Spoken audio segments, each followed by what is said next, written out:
Opakovaně se tu v minulých letech objevovaly žádosti o silvestrovské zveřejňování pokažených záběrů. Jenže já až do letošního roku před kameru moc nelezl.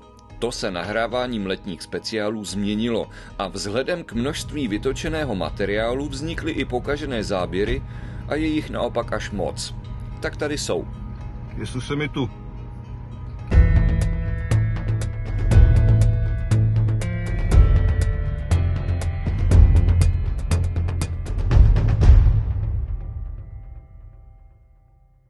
Vítejte u souhrnu nejdůležitějších událostí druhého poloviny. Při kontrole bicyklista udával,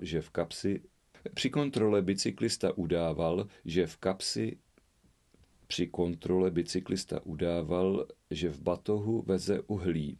Příčinou však staršina již od 5:45, aniž by věnoval Požární sbory se dostavily v požáru k čase. Na místo činu byl uveden dne 10.8.56 v odpoledních hodinách. Vozil řidič strojní technické strany. Pachatel přepadení, ve kterém byl později zjištěn Karel Hájek, pomocný hajný bytem Jaroměřice, pomocný hajný dne 29.10.1956 dne 29.10. asi ve 2:30 ráno dosud neznámý později na nebezpečí bylo ze strany želatka provedené upozornění. Dne 20. října 1956 ve 8:45 večer byl na hlavním nádraží v Brně, odkud odcizil růžné. V chodbě se s Klackem střetl se Stadislavem Klaclem. Klacl držel, jak dále bylo výpovědí zjištěno. Jak dále bylo zjištěno výpovědí jmenovaného, když viděl okreskového zmocněnce Grepla, který jej vyznal dne 21. dubna 1957 v dopoledních hodinách přivodil si v Trnavě pod Napilos koncem měsíce března 1900 který se při služební obchůzce zastavil v hostici. Todt se zúčastnil honu na kachny společně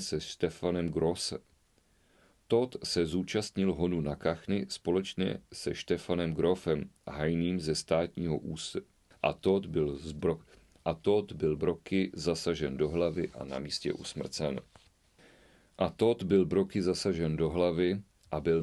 usmrcen. Dne 1. září perlustroval starší seržant Pátek a Todt byl broky zasažen do hlavy. Při žádání občanských průkazů odmítl tento ukázat s tím, že na to nemá právo, a při předvádění, které pomáhala provést mimořádná hlídka orgána veřejné bezpečnosti, Při žádání občanského průkazu odmítl tento ukázat s tím, že na to nemá právo, a při předvádění, které pomáhala předvést. Při žádání občanských průkazů odmítl tento ukázat s tím, že na to nemá právo, a při předvádění, které pomáhá. Na místě zúčastněný poslanec Bartoš a tajemník odvodního. Při zákroku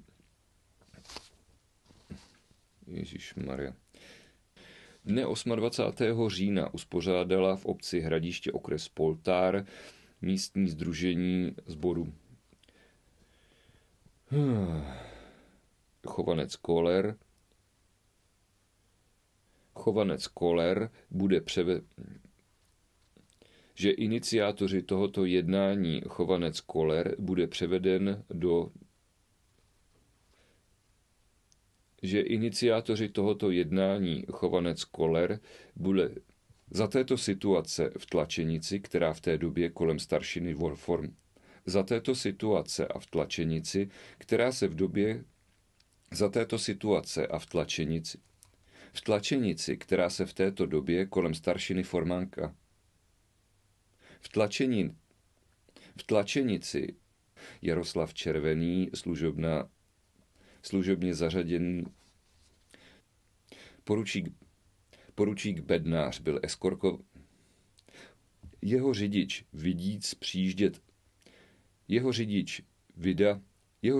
Vida přijíždět tramvaj nezastavil, ale pokračoval v jízdě, a to v důsledku toho, že hlavně v Karbiné Milan Douš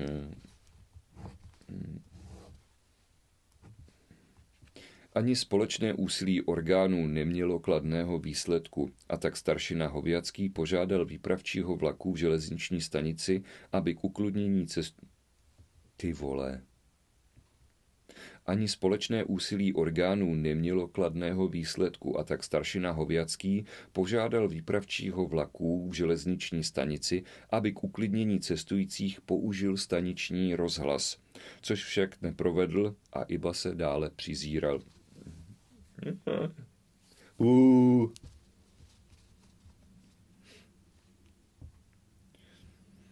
Ani společné úsilí orgánů nemělo kladného výsledku, a tak staršina Hověcký požádal výpravčího vlaku v železniční stanici, aby k uklidnění cestujících použil místního rozhlasu, což však tento neprovedl a pouze dále přizíral.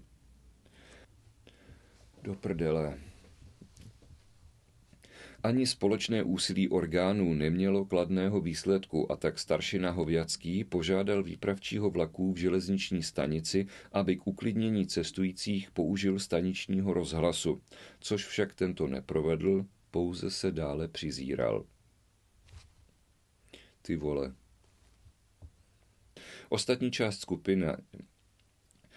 část skupiny se mezi časem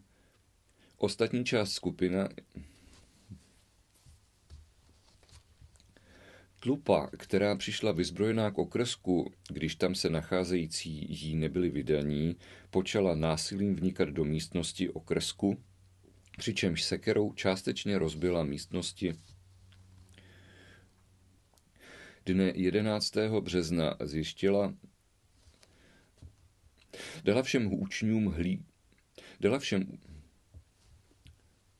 příčina výbuchu bude moci být zjištěna až po Příčina vzniku výbuchu bude moci být zjištěna až po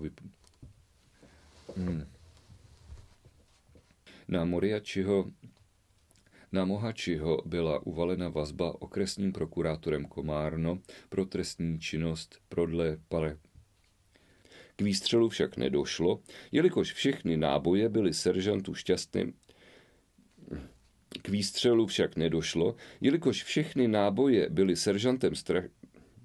Nezjištěným vojínem byl udeřen přeskou opaskou do hlavy. Dívky po vytěžení na oddělení VB Kladno byla předány jejich rodičům. Neznámí pachatelé se pravděpodobně nechali do budovu. Staršina Istenik se na neznámého muže vrhl a snažil se tohoto předmětu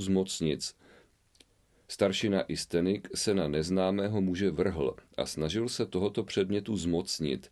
Přičemž neznámého muže údajně poradil. V okrese Komárno došlo k hromadnému onemocnění obyvatelstva nemocí zvanou Solimonely. K rozšíření nákazy došlo proto, že jako první byla postižena Marie Gigrio. No, tak to nevím. Ve Zlatých horách, rovněž tak Pavol Kováč ve výrobně studených jídel. Při hovoru si Hlaváček počínal tak neopatrně, že při upravování své výstroje došlo k vypálení dávky ze samopalu. Výstřely zasáhly. Dne 12. července kolem 21. hodiny prováděla dvojhlídka příslušníků VB v Karbiné. Dne 12. Ach jo. Jde. Přeji tedy vše dobré do nového roku, nebuďme píce a až vás někdy budou trápit vaše neúspěchy, vzpomeňte si na ty moje. Do prdele, to si zase zastříhám.